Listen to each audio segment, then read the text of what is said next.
Hello everyone, and welcome to this week's episode of Eggplants and Peaches, the Q&A sex ed segment. I'm your host, Naomi Lopez, and my pronouns are she, her. I have a packed episode for you. We're going to talk about topics such as gender, menstruation, ejaculation, which comes up frequently, but I know you guys have a lot of questions on that, so we need to make sure that you understand it. And sex toys. We've never talked about sex toys on the show, but somebody asked a question, so I'm going to answer it on here. Just a reminder that I'm in nursing school, so I won't be posting the answers on the website for the next few months. And nonetheless, let's get started.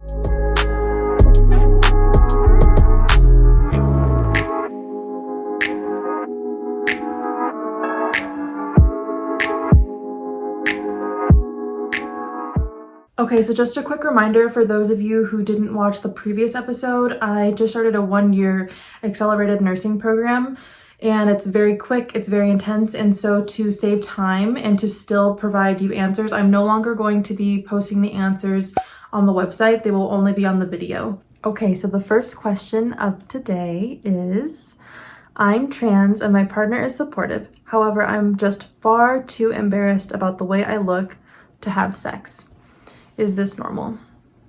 Oof, I'm sorry you're feeling self-conscious. It takes work to get over the things that you don't like about yourself. When you say you're just far too embarrassed to have sex, here's what I recommend. Work on yourself. There's no pressure to have sex. There's no rush. There's no race. It sounds like your partner's supportive. And a sense of support would be to wait for you until you are ready to have sex. There's no rush. Love yourself. Work on the things that you are passionate about. I'm sure there's many beautiful things about you. You're unique. I don't know what you look like, but your partner chose you. They're supporting you. They like you. They're already with you. Now you just need to love yourself, and that can take time. But I'm sure there's a lot of great qualities about you. So I want you to look in the mirror, acknowledge what you like, acknowledge what you don't like, and say really positive things to yourself. How you talk to yourself matters. So start changing your language. Start saying really great things about yourself. Start building yourself up. You don't need to put yourself down. And you don't need to have sex unless you're ready. So I support you in your journey of self-acceptance and self-love. I'm sure there's a lot of great things about you. Okay, so the next question has me rattled. It like fuels my fire. It makes me angry. I'm not going to cuss on the show, but I did in private. So it says, I got told I wasn't a man for dating a trans girl. Now my mental health has taken a hit. My girlfriend is so supportive and is helping me out, but I feel like I want to drop out of college. Okay, I'm kind of shaking. Well, I'm sorry your mental health is taking a toll on you. This is serious. I want to acknowledge how you're feeling. First and foremost, who are they to tell you what a man is? Who are they to tell you what you are, who you can date, what being a man is? That is just so outdated. That type of mentality, that type of transphobic mentality and hate is so outdated. That world, that mentality is a character flaw. It is absolutely ugly. It is myopic. It is outdated, meaning that this world is not going to be a heteronormative, cisgendered, hateful, ugly world anymore. We are moving out of that. We are changing. You are worthy. You can love whoever you want. Who are they to tell you what being a man means? They are following under a outdated form of gender construction, which is so limiting. They are limiting their lives and they're trying to limit your life. You can date whoever you want, as long as it's consensual. People are missing out on profound experience and love and connection because they are putting up a wall as to who they can date and who they cannot date based on societal rules and based on people's genitals. If people let that go and they weren't so hateful towards trans people and their loved ones, people would be happier and they would find connection in a variety of forms from a variety of people. if you need to take time away from school, it has been a hard year. It's been a hard year. There's been a lot of trauma. I understand. College is hard and you want to do well. Think about what you need to do, what's best for you. If you can push through, I want to challenge you and encourage you to push through. There's nothing wrong with who you're dating. There's nothing wrong with being an open-minded, free person.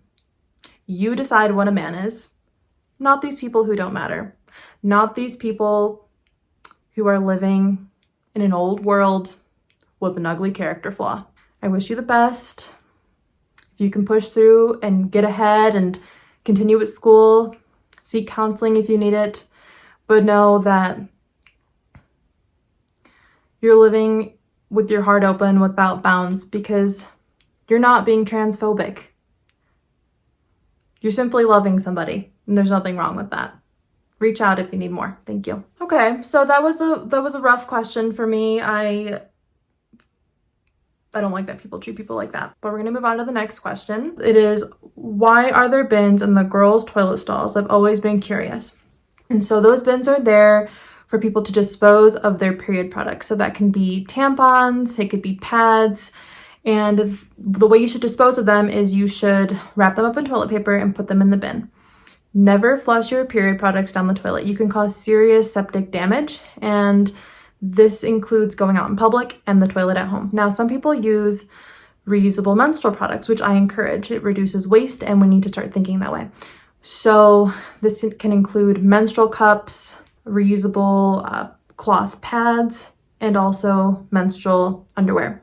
So you wouldn't throw those away, you would wash those at home. So the takeaway is those bins are for period products and you never flush them down the toilet, you throw them away. The next question is it normal for my penis to become sticky when my girlfriend kisses it? And to answer your question, this sounds normal. Pre-cum is clear sticky fluid and it sounds like you're releasing pre-cum from your penis.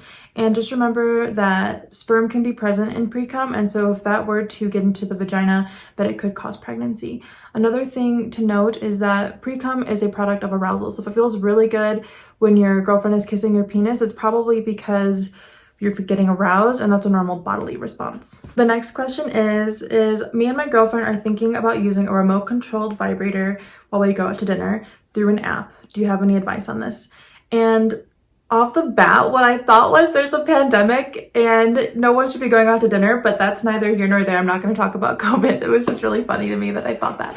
So I wanted to share that. But what I would recommend, there's a few different aspects to answering this question, and they're going to include using the toy before you go out in public, right? Because if you haven't used it before, you don't know if it's going to be comfortable for your partner to wear for an extended period of time. You want to make sure the settings work so that you know how to use it when you're out there in public. And you also want to have your partner try it on so that they know their limits in public. Because while it is fun and it is playful, you're still in public, so you don't want to have your partner orgasming super loudly at the table. There could be children there. It's a public environment. You don't want to get in trouble. And so knowing their limits and respecting their boundaries with the remote control is going to be really important. So maintain a balance between discreet fun and knowing that you are around other people and you want to be respectful. So practice at home, know your partner's boundaries, and have them wear it for a while so that they know if it's comfortable and how long they can wear it for. The next question is, are cramps normal during a period? And yeah, moderate cramping is normal, and I'm going to explain why and talk about the menstrual cycle so that you get a better idea of why you're cramping. Now, when I say moderate cramping, pain is subjective, right? So not everything is going to feel the same for other people. So what feels painful for me might not feel painful for you, and different levels of pain are going to vary based on how you perceive pain. What I am saying, though, is that you shouldn't be cramping so bad that you're vomiting, that you can't go to school, that it's impinging your life. So if you're experiencing really severe cramping, you should see a medical provider. But cramping is going to vary from no cramping at all to moderate cramping, to really heavy cramping, and to debilitating cramping. So it really just depends on your body, your anatomy, and maybe something is going on. Now, the uterus will cramp for a main reason. And what that is every month, the lining of the uterus will build up. So the uterus has linings of tissue, and that tissue will build up depending on what part of the menstrual cycle you are in. And the reason it does this is so that a fertilized egg can implant into the uterus, become an embryo, become a fetus, and then at birth it'll become a real baby. When your body detects that pregnancy was not achieved that month, during that part of the cycle, it will signal the body to shed that lining. And when that lining sheds, cramping occurs, because cramping is going to move that tissue down out the cervix and out the vagina. And so that is why you get a period, because your uterus does not need that extra tissue because pregnancy was not achieved. That cramping is a way to get that blood out. But like I said, it shouldn't be so debilitating that you can't function in normal life. A little bit of cramping, moderate cramping is normal. Sometimes people don't even cramp. I'm pretty fortunate in that I don't cramp. But some cramping is normal, and that is why. The next two questions are also going to be on menstruation. The first one is it normal to become depressed during my period? Depression can be caused by a variety of reasons, but there is a link between the hormone changes during the menstrual cycle, so the change in progesterone and estrogen, which could affect neurotransmitters in the brain, which play a role in mood regulation, emotion, and basic function. So there could be a link there. And so if you're concerned, I would recommend seeing a medical provider to talk about this. A tip that you can use in the meantime is to start tracking your mood in correlation to your menstrual cycle. So this is going to be easiest to do on the first day of your period because it's a very physical sign of day one, you're bleeding. So the first day you bleed, go ahead and write that down, right? It's day one of period, and then go ahead and state your mood and how you're feeling. And then do that every day for the rest of your cycle, and do that for a few months to compare and to see if you're feeling depressed at the same time each month, or if it's a prolonged thing that has nothing to do with your menstrual cycle. So that's something that you could try doing. You just have to be very persistent. And again, start on the first day of your period because it's the easiest way to track your cycle that way. I hope that helps. The last period question for the day is, all of my friends have their period, but I don't. Is it normal for me to not have mine? I'm 14. The average age to get a period for the first time is 12 to 13, but that's average. So averages take into account numbers that are higher and numbers that are lower, and that's how you get an average. If you're over 15, you could consider, going to see a doctor, or at any time if you feel like it's abnormal. But a good way to assess when you're going to get your period is by asking your mom when she got her period. So there's a genetic link, and there's evidence to this, that you will get your period around the same age that your mom got hers, or whatever her pronouns are, and I apologize if I got them wrong. Another sign that a period is on the way is people will generally get a first period about 2 to 3 years after their breasts start developing. And another indicator of a period coming is that you'll usually get a period 6 to 12 months after you start producing mucus like vaginal discharge. All right, everyone, so this concludes this week's questions for the Sex Ed Q&A segment of Eggplants and Peaches. I'm Naomi Lopez. My pronouns are she, her. If you'd like to submit your own sex ed question, please visit eggplantsandpeaches.com. Please subscribe, and I'll see you next week.